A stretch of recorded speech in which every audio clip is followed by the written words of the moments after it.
Hey there, it's Wayfair here, where delivery and setup are as easy as a few taps on your phone. You're relaxing in an old hammock, scrolling Wayfair's app, when you spot it, a brand new patio set. Next thing you know, Wayfair delivers it right to your patio and sets it up. Oh, you need a new grill too?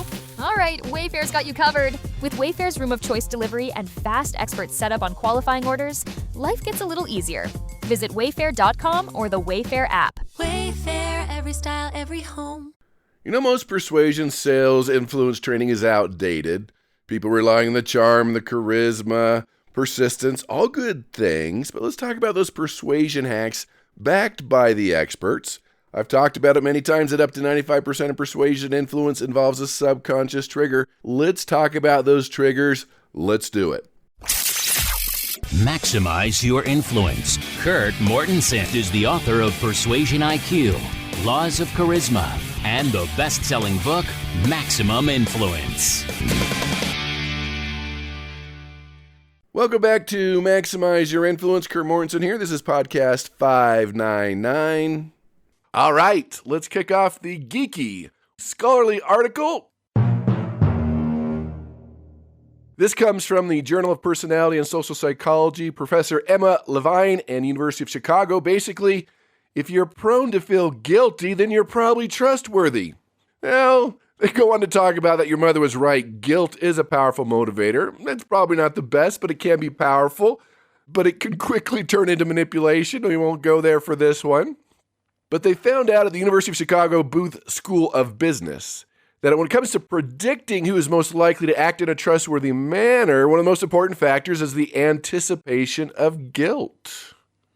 So this is used to figure out, all right, can I trust this person? And remember, trust is at an all-time low. Credibility is at an all-time low. 20 years ago, I trust you, give me a reason not to. Now it's I don't trust you, give me a reason to trust you. But they said if we can find this guilt in people, that we can trust them more. That one of the key findings is that when someone feels that guilt, it's because they're more trustworthy. So one of the study's key findings was a person's tendency to anticipate feeling guilty. They call this guilt proneness, is a strong predictor of how trustworthy that person is, more so than the variety of other personality traits, because they looked at extroversion, openness, agreeableness, and conscientiousness. So they found that guilt proneness differs from guilt. So you feel guilt after doing something wrong, and you want to repair that, but guilt proneness is the anticipation of guilt after potential wrongdoing. You avoid doing something wrong or transgressing in the first place because you don't want to feel that guilt. So people who rank high in guilt proneness feel a greater sense of interpersonal responsibility when they are entrusted, and they're less likely to exploit the trust others place in them. So just the anticipation of feeling guilty, that guilt proneness, causes them to be more trustworthy because you know they're not going to go against you. It's not 100%, but that's what the study found out. In fact, they did 6 studies where they set up these economic games and surveys to measure trustworthy behavior and intentions. And individuals who scored high in the personality trait of guilt proneness returned more money to others than individuals who scored low in guilt proneness. So just that anticipation of guilt, they don't want to feel that way, means they're more trustworthy. So they state the obvious, that trust and trustworthiness is critical for any relationship, any organization, and I'm going to add any persuasion, influence, or sales. And when we put trust in the wrong place, it costs people and organizations a lot of money.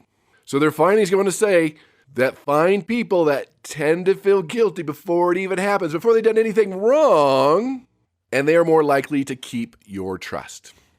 So one final thing, the research suggests that if you want your employees to be worthy of trust, make sure they feel personally responsible for their behavior and try to find out if they expect to feel guilty for doing anything wrong, any wrongdoing. Kind of interesting factor on trust and how people feel. Trust is low. It is. And trust is the glue that holds everything together. I can teach you all the persuasion tools in the world, but it's very difficult if they don't trust you, and even if they don't like you. Now, likability is a factor we can deal with if they don't like you, but trust is a huge one to where they're always looking for something wrong.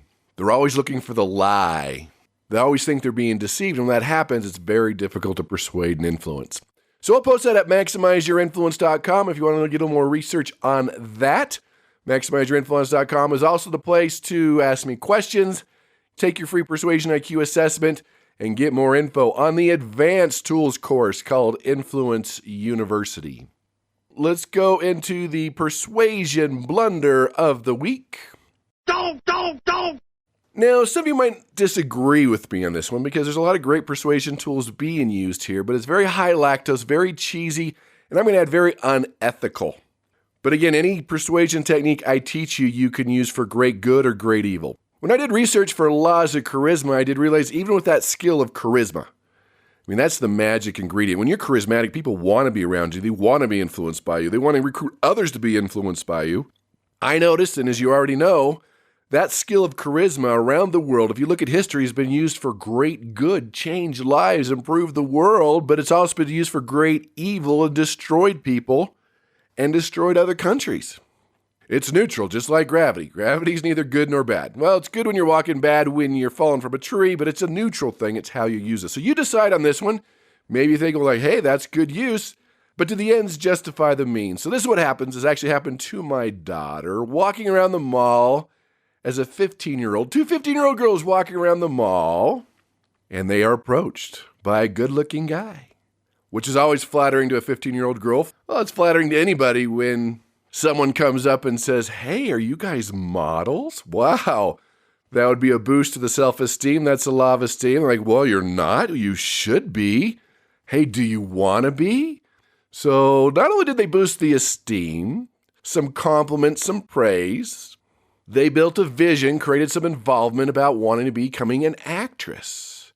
But what do you know? Hey, we've got a studio up north, and Disney's coming to the area, and they're looking for local peoples to be in this movie. Oh, build up some excitement. They talked about income, what's in it for them. You need to come by for a casting call. So they're hitting quite a few of the laws of persuasion.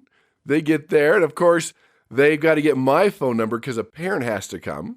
I don't have time for this, and I kind of prepared my daughter what was going to happen. Like, I'll do some research. We'll see if they're any good. And it was good for them to verify the parent's going to be there. They're the decision maker, and they're the ones with the credit card. Credit card? So the date approaches, and they verified that we were both coming, and that if I was the decision maker, that I would be there the whole time. Right? They have to verify that, because if the teenager shows up, it's a waste of time, because they're after my wallet, after the credit card. We come in, it was a nice place, and seats are around, and all over the walls were pictures of young actresses. Some you recognize, some you didn't. So that would be social validation, stars on the wall, empty spot for you to go next, of course. There was a warm greeting. They were nice, good looking. They gave us each some water. That would be the law of reciprocity and obligation. They said, hold on when you go to the back room. And of course, they were in the back room talking very loud about the new star they found. And they just got them into a new movie and how much money they were going to make. And they were just cast and how their life was going to be different. Again, social validation. Hey, if others can do it, I can do it. Get yourself in the zone. And then there's this casting they did without the parent there. And I found out later it was this very emotional situation where you had to pretend to tell them they were your best friend and you were dying into this illness, and to get emotional and start to cry. Hello, triggering emotions. People are easier to persuade in an emotional state than a logical state. So they got them out of the logical state, and then they went through it. They watched the video, and of course, coaches come in. Wow, there's a lot of potential. We have a special class. We think we get you casted. We just have to fine-tune a few things. And of course, this class is thousands of dollars. And I'm like, oh, I knew that one was coming. And of course, here comes the contract. And, there's a lot of people interested. Scarcity. And I've got to sign it today. Scarcity and urgency. But wait a minute. High cheese factor. I'm like, this is a pretty thick contract. I need my lawyer to take a look at this. Oh, no, they said. We have to have this done now. If you have to think about it, you're obviously not the right type of material. And your daughter will be left out of the class because the class is starting soon. And there's only one spot left. Scarcity, but cheesy. And I said, I can't let my lawyer look at this. Oh, no, we've got to do this now. We've got to make a decision. We've got to do this. And it was high pressure, high guilt. Luckily, I had an inoculator prepare my daughter what was going to happen. And it was pretty textbook what did happen. And she wasn't too upset. She kind of wanted it. They were pushing her buttons, a lot of self-esteem. I'm calling it high lactose, very cheesy. That's the blunder. I mean, they use some laws of persuasion, but the ends, the cheesiness, that bad scarcity, knowing that if I ever left, I would never come back. That happened. There's your homer. Don't do that. Don't be Mr. or Mrs. High lactose, cheesy, using it in the wrong way, persuasion person. And that brings us to listener email. Oh, boy!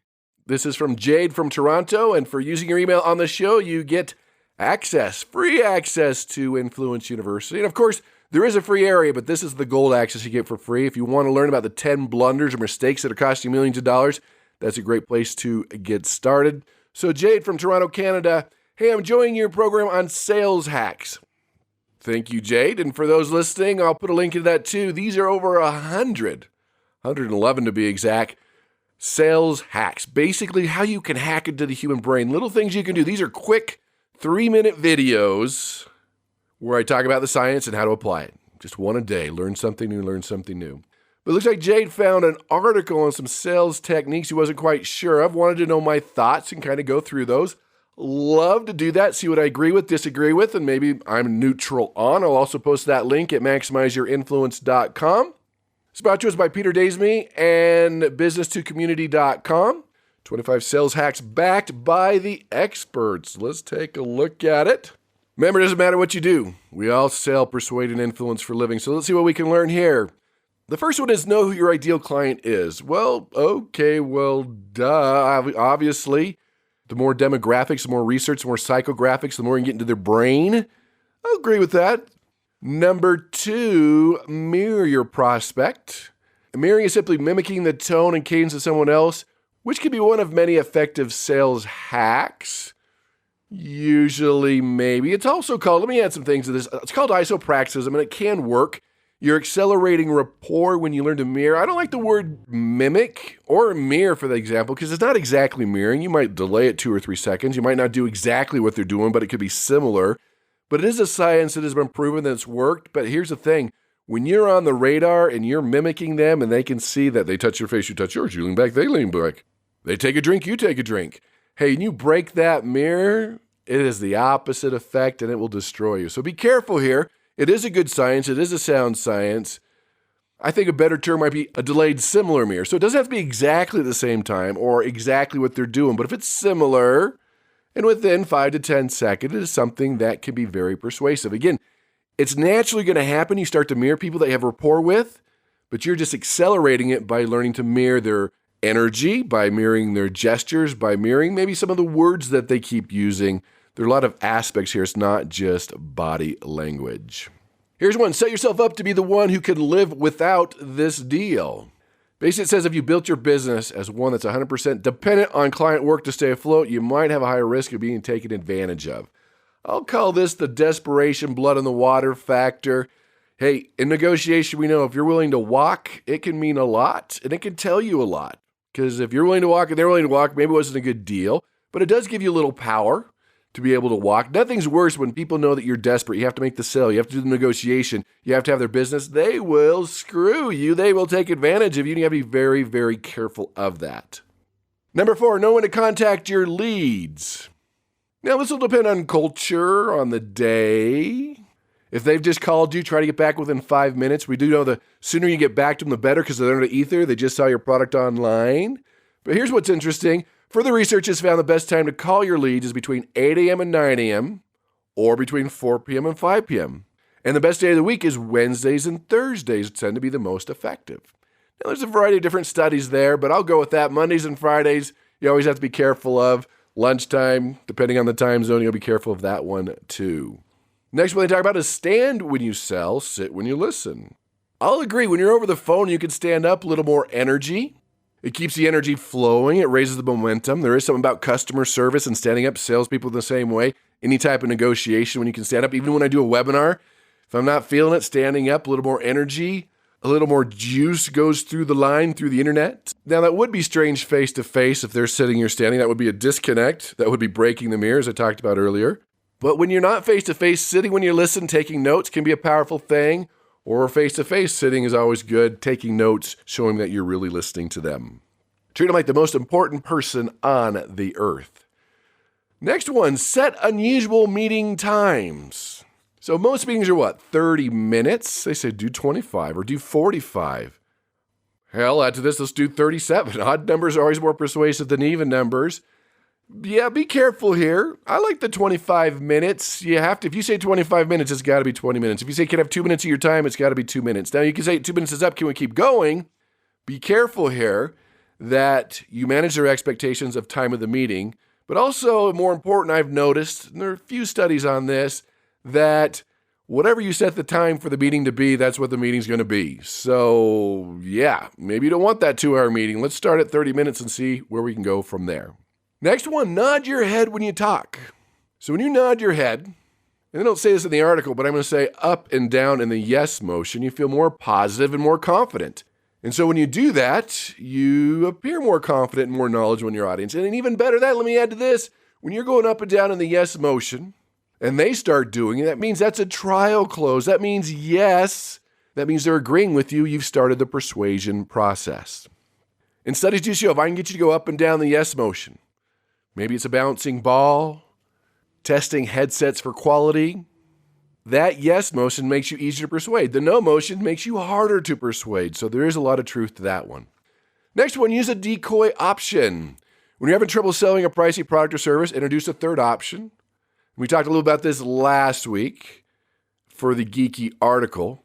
But the purpose of this decoy is to make the more expensive product or service look more enticing since it's the same price, but it's less enticing. Basically, if you have product A, B, and C, most people buy B because 3 is too expensive. Some people gravitate to the most expensive. They say, get rid of A, add a D option that is the most expensive. Now more people will buy C. That's just how we are. It's how we're programmed. They call it a decoy option. You see this at supermarkets where, oh, wow, soap's on sale. What a good deal. The one next to it is 3 times more than the one on sale. It just looks better even though it's a decoy. They did that on purpose. Number 9, obvious. We've talked about this, a smile. They mentioned a study done at Penn State found that people who smile appear to be more likable, courteous, and even competent. And we also know it builds trust. I'm going to add it's contagious. It changes your state and it changes their state. We know that one. Other one we already know, ask for referrals. And they mentioned 65% of new business comes from referrals. So most of your business should come from referrals. But here's an interesting statistic coming from Dale Carnegie that 91% of customers say they'd give referrals, but only 11% of salespeople ask for referrals. Do it. Ask for 2 or 3. You'll probably get 1. Prove your worth. Set up the expectation ahead of time to get referrals. I've done whole podcasts on this. Go to the archives at influenceuniversity.com. It's free. You can look up referrals. The next one is make one more call.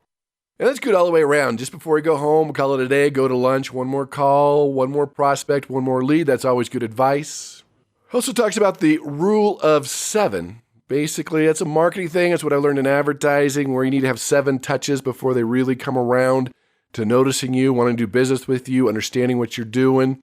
Now, it's not always the same touch. You might send an email, it might be a phone call, it could be snail mail, it could be a webinar, it could be a variety of different things, but the more touches, the better. Next one is leverage the power of LinkedIn. I mean, social media depends on the industry, what you're doing, how you use it, are you educated in it? That's going to depend. Don't just jump on and start attacking people, but there could be some benefits to that. Roll cautiously. Also spent a lot of time talking about the next one, using a person's name multiple times. High cheese, high lactose factor there when you use it way too many times, but MRIs do show it triggers a pleasure center in people's brain and does grab their attention, but it's been so abused and overused by a lot of salespeople. But strategically use it, have a reason to use their name, but don't be the cheesy, repeat it 20 times salesperson. Next one, anticipate objections and practice turnarounds. Well, obviously, all great persuaders and salespeople should anticipate objections. Let me add, pre-solve objections before they happen and practice those objections and those hard questions. And I'd create an objection book or something on your phone to where you can role play and work through it and talk to other people in your industry and see what they do. Absolutely agree with that one. Another one they talked about is familiarize yourself with the primary effect. We've talked about primacy, recency before on the podcast, but we know when people are given a sequence of information, it could be numbers, names, features, benefits, whatever it is, we remember most of the things in the beginning and at the end. So they just talk about the primary effect of things in the beginning, but you have to realize the end is important too. Now, if they're not familiar with you, your product or service, your industry, go first. If they're very familiar, go last. It's more persuasive that way because you have the final word. But if they've never heard about it before, go first. And that's important when you're setting appointments. If there's 3 or 4 of you, try to go first if you can, or last if you can, but try not to be in the middle. One thing to talk about is get your clients to say no. Careful of that. There's a time and place for that. There's a way to get a no that means yes. We've talked about that before on the podcast, but I want to throw out there, turning a no into a yes is a lot harder than turning a maybe into a yes. So if you're sensing a no, don't let them say no. Just say, well, let me do a little more research. I'll contact you in a month. That can be beneficial. So that would depend on the situation. Be careful of the no. So I hope that helps. A couple of hacks out there you can try and work with that'll make a big difference in your future, your income, your persuasion, your influence, everything that you do. Hit like, subscribe. We are on YouTube. Check out Maximize Your Influence, where I supersize something we talk about on the show. We're on iTunes, Spotify, and iHeart. Tell your family, friends, and enemies the power of persuasion, how it changes the game for everyone. So take something that you learned today, use it, modify it, apply it, adapt it, benchmark it, and you're guaranteed to persuade with power.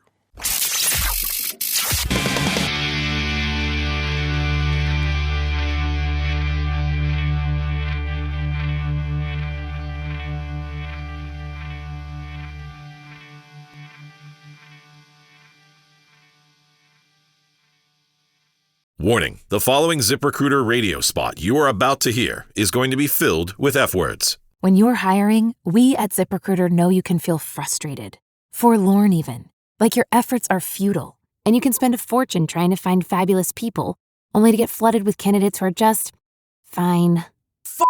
Fortunately, ZipRecruiter figured out how to fix all that. And right now, you can try ZipRecruiter for free at ZipRecruiter.com/zip.